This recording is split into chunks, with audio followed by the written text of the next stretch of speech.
حضور کی حدیث ہے لِكُلِّ شَيْءٍ عَلَمٌ وَعَلَمُ الْإِيمَانِ الصَّلَاةُ، ایک حضور کی حدیث ہے، اس کی مثال دے رہا ہوں میں آپ کو۔ لِكُلِّ شَيْءٍ عَلَمٌ، ہر چیز کی نشانی ہوتی ہے، علامت ہوتی ہے۔ عَلَمُ الْإِيمَانِ الصَّلَاةُ، ایمان کی نشانی ہے نماز۔ اگر ہم ایک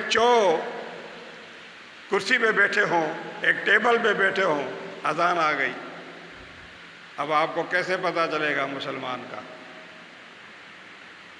کہ ہوٹل میں تو یہودی بھی آتا ہے، نصارہ بھی آتا ہے، ہندو بھی آتا ہے، مینگوار بھی آتا ہے، زگری بھی آتا ہے، مسلمان بھی آتا ہے، سبھی اسی ہوٹل میں آ کر بیٹھ جاتے ہیں، اسی برتنوں میں کھاتے ہیں۔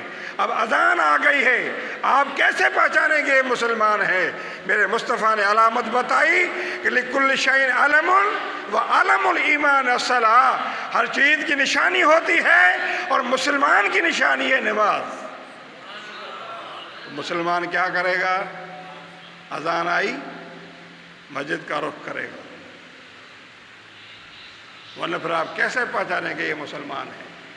نہیں پہچان سکیں گے۔ مسلمان بھی کلین شیو ہے،